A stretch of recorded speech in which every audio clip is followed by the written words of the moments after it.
overwinter plants and fruit trees in a greenhouse, indoors, or in a garage. What's going on, everybody? My name is Zayden from Reap What You Sow Gardening. In this video, I'm going to be showing you and telling you about overwintering, sorry, I can't even talk, it's so cold, overwintering fruit trees and some plants in greenhouses, in an actual insulated home, or in your shed or garage. This may not be this may be very different because sheds are not insulated, garages are, so unless you have an unfinished garage or a barn. Barns are also the same as sheds, so keep that in mind. Let's do this. I had an orange tree from seed and a other jalapeno pepper in a greenhouse I was trying to overwinter, and it was fine, but there's like two gaping slits here that can let that cold air in. It'll just blow in. So what I did, even though there's plenty of sun, it doesn't make a difference when it gets warm. This has to be shut here, which it doesn't shut because it's broken. That's why hence the zip ties. That's why it's so cold in here, and it's not insulating well. So let's go to the house. If you want to overwinter your favorite fruit trees and stuff, make sure they're either a dwarf variety, where you can actually fit them through the front door, or some other type of fruit, or like a tiny little blueberry bush. And put them close to a window and shut the window. Don't have the window open, obviously.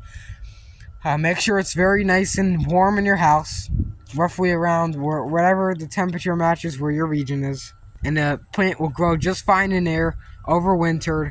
Don't really water it because you got to train it to become overwintered, unless you want to bring the fruit tree or the dwarf tree in every single year. It should be a growing task, like if you have staircases like me, with like 20 steps. You have to resort to something like this garage or shed. And here, it is not insulated, but I did go ahead and stuff up those things in the roof, so the cold air doesn't really come blasting in. It's warmer, so let me just go ahead and shut the door. This is the orange tree here, and I have all my tomato cages and gourd cages here, just stacked. But the orange tree here, the orange has some thorns on it, which is fine. It's completely normal for this tree. But it's look a little wilted. That's because it's the fall. Don't get discouraged. The tree is fine. It's just wilted because it's the fall and it's cold. It'll come back. It'll look way better in the spring, so don't worry.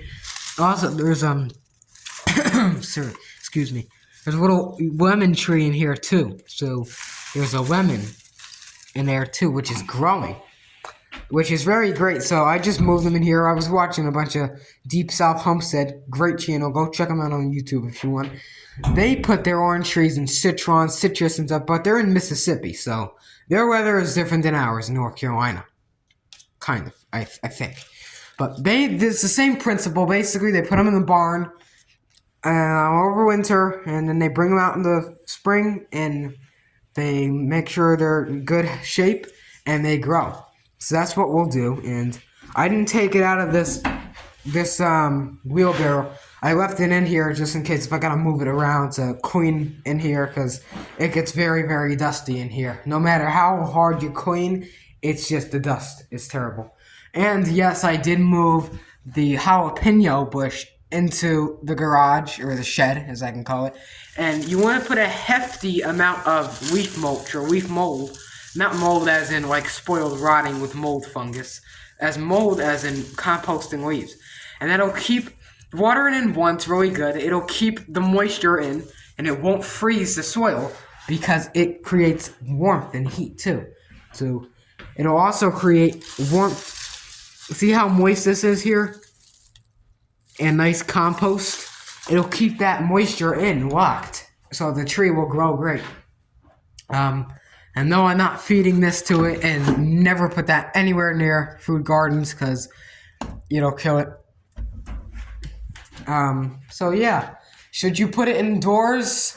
You could if you want. I mean, you gotta look at how big your frippin' tree is. I mean, if it's this big, that's fine.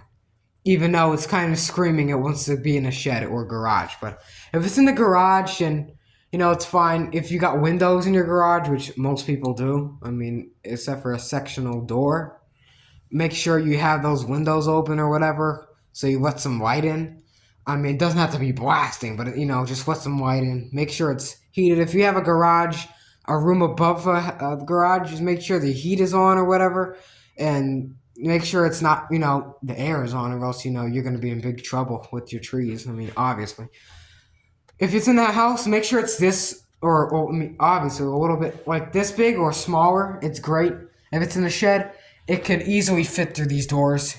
All you gotta do is just open, and that's it. You can fit like 3 trees at once in here, which is great. So that's all for this video. If you learned anything from this video, hit the subscribe button below. It's near the comment box.